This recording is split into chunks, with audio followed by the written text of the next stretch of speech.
Okay, we're back. It's homeroom again. I'm greeted with the usual sight. Well, minus Natsuki being in her usual spot.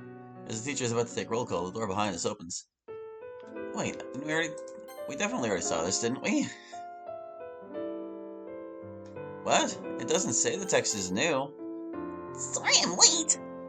Can't say how much I felt like jumping out of my seat right now, but I hold back for obvious reasons. Teacher just gives her usual death glare as she takes her usual spot. After he's done, he makes some announcements about graduation that I honestly, or could honestly care less about. For that reason, I tune him out and don't pay attention. When he's done with his long-winded announcement spree, he gives us a free period as he typically has these last few days. As I get up to walk over to Natsuki, I notice a few eyes darting glances at me. Oh, that's right. Even that idiot Joichiro was talking about how we look like a couple now. As if she could sense me, she looks my way.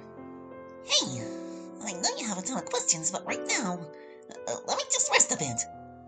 Meet me on the top of the roof after class.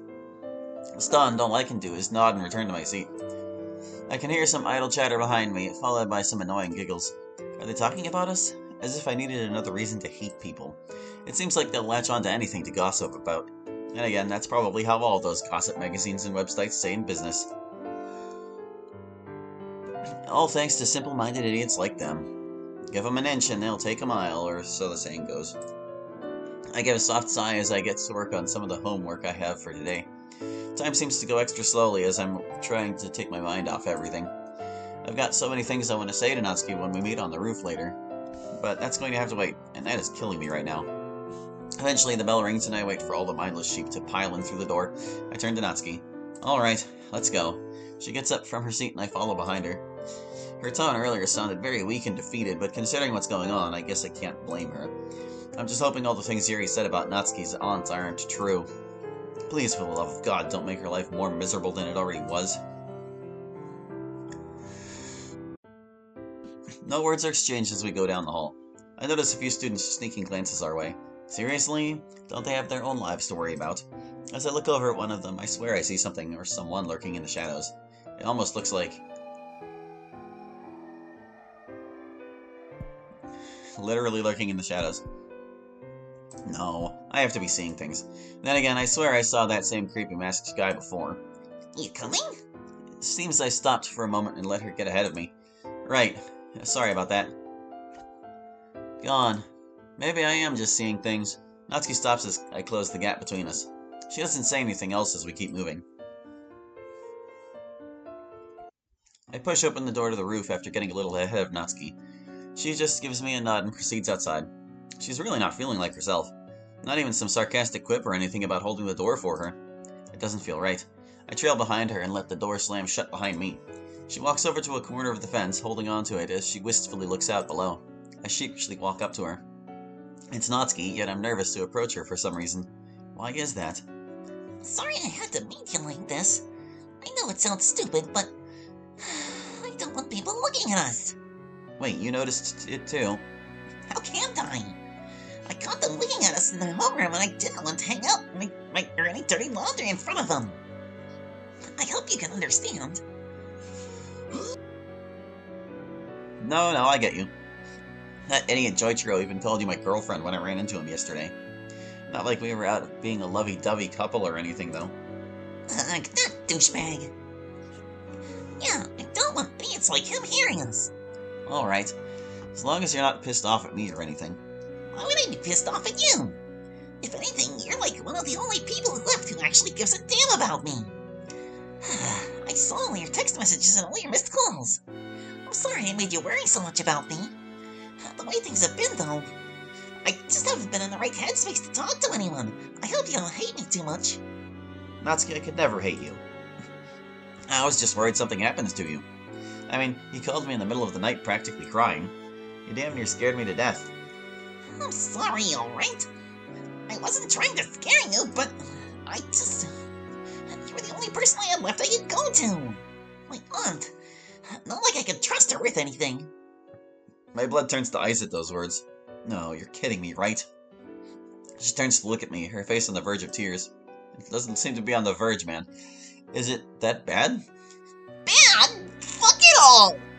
Just imagine the worst thing you can and multiply it by 10! That old bat is seriously out of her mind! I swear she's drunk like 80% of the time, considering she almost always has a beer bottle in her hand. She makes my dad look like a saint compared to how much she drinks, or he drinks. Oh, hell no. Yeah, you're telling me. At least my dad fed me whenever he could. That old bitch practically never has anything in the house to eat. Then she's got this nasty habit of wandering off without telling me anything. She hardly says a word to me, but if she ever does, it's always about how my mom was a slut and that dad only married out of wedlock. And how he'd be so much happier if I was never born. How can anyone deal with some insane old lady constantly telling you that you shouldn't have been born? You tell me! The fuck? Wait, so then what have you been doing for food? She turns away from me, her face riddled with guilt. You're not trying to tell me... What other choice do I have? It's either the 5-finger discount or I starve. Do you think I want to steal from some old man at the convenience store? I swear, he probably knows I'm up to something, but he's never called me out on it. It's not even anything good. I've just nabbed whatever small nuggets I can fit in my pockets. Even then, it's not enough to fill me up. I had no idea, Natsuki. I didn't mean to... It's not like I want to be some kind of criminal, Hallie, but what else can I do? I'm not saying... I don't even have my own room in that house. That old bat hates me and she makes me sure that I know it. Then where the hell does she let you stay? She has a guest bedroom, but oh no, God forbid I sleep there. So what does she do? She tosses whatever stuff of mine in the basement while she holds me up in the crawl space beneath her stairs. You know, because that's what you do to someone who's fallen on hard times, especially when you're your family. That old bat can go choke on a toilet seat for all I care. I hate her, Hallie! More than you can imagine! For crying out loud. Is her whole family this fucked up? No, it just seems like her father's half of the family is. Or if she really doesn't have any other family left, then what else is there for her? I know you probably don't want to hear this, but do you know anything about foster care? No, why the hell would I? I know she's your family and all. Maybe I can make excuses for my dad, but not that cranky old witch. If that house burned down with her in it, I wouldn't waste any time crying over her. Well, then, she obviously doesn't care about you, Natsuki. Why don't you just report her and see if you can find another family that'll take care of you? Like hell, I will. How do you know I'll find someone else that'll take me in? And then there's the fact I'm already 18, so most of those families probably wouldn't want to. And if there was someone, who knows if I'll end up in a worse spot than I am now? I mean, they're not all that bad from what I've heard. They're usually screened and checked over to make sure they're actually able to take care of someone, from what I understand. How can you be so sure, Hallie? Besides, it's like I said. It's usually the kids who get taken into those things, so what chance do I have? Natsuki, why are you so against this anyway? Well, what if they take me away from you, huh? Did you even think about that for 1 minute? No, I didn't. You're the last thing I have, Hallie. I don't even know what I'd do without you. She's sobbing uncontrollably as she lays her head against my shoulder. Without thinking, I put my arms around her, but not too tightly. Right now, she almost feels like a fragile little doll on my arms that'll easily shatter if I'm not careful.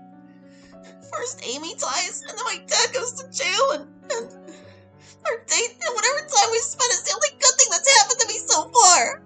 Even then, all the time we spend together won't mean anything so long as I'm living with that cranky old bitch. It's no wonder she's never been with a single man before in her life. You have to be just as insane as she is to even stand being around her. As I hold on to her, I feel as if a thought gets dropped in my head. I then immediately regret when my mouth seems to run by itself. God damn it, Amy. I could have kicked myself then and there for blurting that out. What's wrong with you, idiot? Natsuki abruptly tore herself away from me, her eyes widened. Amy? What does Amy have to do with this? What? I didn't say anything about her. Yes, you did. You just said, God damn it, Amy, just right now. I know what I heard, Hallie. Are you seriously blaming my dead friend over something she had no control over while I'm on the edge of a serious breakdown? Hey, I'm not blaming her for anything because I didn't even say her name. Bullshit! Come on, Hallie, fess up! What's going on here? What do you know about Amy? Another toast to my big mouth. I can't talk myself out of this, but do I seriously tell her the truth? I don't want her to hate me, but at this point, it seems like she's going to hate me no matter what I do. Just when I was starting to feel alive again, I go and blow it. I take a deep breath and try to compose myself.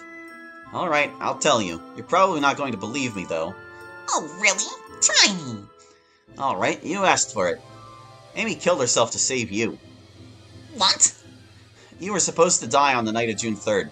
I called Amy and told her how your father was planning to kill you in some screwed-up double suicide. That's when Amy took it on herself to sacrifice her life to save yours. What the hell are you saying right now? Are you listening to yourself? I know how messed up it sounds. Believe me, I wish this was all just some awful nightmare that I could wake up from. It isn't, though. I had to relive that night I don't know how many times. 5. I saw your dad shoot you point blank in the face. I saw our classmates burning alive because of some sick karmic retribution.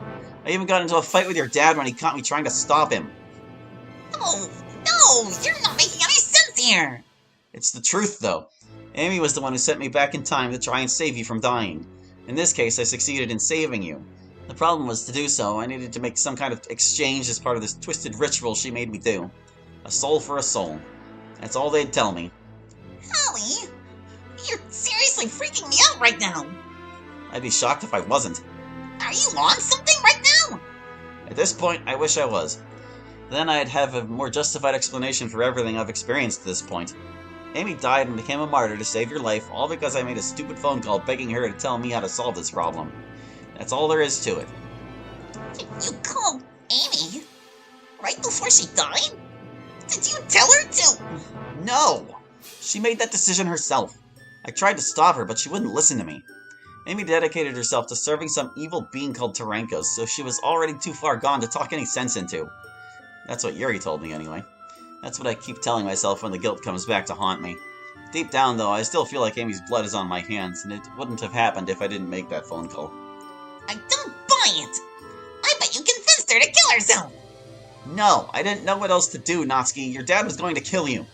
But he didn't kill me, did he, Hallie? No, but I saw him do it in another timeline. He asked you to die with him. He splattered your brains all over the wall. I saw it with my own eyes. Almost like Kotonoha. No, I can't believe it! I thought you were the only person left I could count on, Hallie, but in the end, you're no better than all the other backstabbers I ever trusted! No, I didn't. And ever since that day, things just went straight to hell for me! Here, I thought things were finally turning around when I met you. I liked you, Hallie! I really did! I feel like such a fucking idiot admitting it to it now, but I really did! Now, though... Now? I hate you! What? I hate you! No, Natsuki, no. You don't mean... You're saying you wanted to save me, but all you did was mess up my life even more! She puts her hand on the pendant around her neck. I trusted you! I loved you! And now, I hope you rot in hell, Hallie! No, please, I only wanted to... I don't get to finish that sentence as Natsuki runs over to the fence. She wastes no time climbing up. What are you doing? On June 3rd, it was Amy who died. Isn't that right, Hallie? Well then, today it's going to be me! No, get down from there! How am I supposed to live knowing my friend killed herself because of me? I'm not going to be carrying that around for the rest of my life! I grab onto the fence and climb furiously after her. She already got a head start on me, though, but I try to close the distance. No, stop! Amy wouldn't want you to do this! Amy only did this because of you, Hallie! I didn't tell her to kill herself. She told me she wanted to die in your place. She's extremely loyal to Tarankos, so she's willing to do anything for him. Both of us keep climbing at a steady pace. Damn it, I don't think I'm going to make it. How tall is this fence? She's not listening to me. I've had it with you! Quit lying to me! It's the truth. I know it sounds like I'm full of it, but it's the truth. Yuri can even back me up on this. Go fuck yourself! I hope I never see you again! I look up in horror as she gets to the top. No, I'm too late. I practically start jumping up against the fence to gain some more height. It's too late. No, Natsuki, come back! She's already plunging to the ground below. I narrowly miss her ankle and instead grab onto her shoe, which starts to slide off her foot. No, Natsuki, I love you! There's only a shoe in my grasp. I let go of it as I hop over the fence to try and grab her. I feel intense pain in my left arm after I jump from the fence. I look down at Natsuki's tear-filled eyes as we both meet the ground with a sickening crunch. Pain. Intense pain. That's all I can feel in that moment. I try to open my eyes, but I feel so weak. I catch a glimpse of my legs. They're bent in a way that doesn't look normal.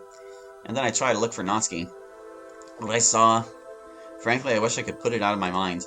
The absolute horrific sight of Natsuki's mangled body. I kept my eyes shut. No. No. My voice is barely even a whisper now. I feel a cold presence around me, or surround me. Then I hear a voice. It is time. No. I can't let it end. Not here. Accept your fate. Not now. Not for Natsuki. She doesn't deserve this. She deserves a much better life than this. Rankos.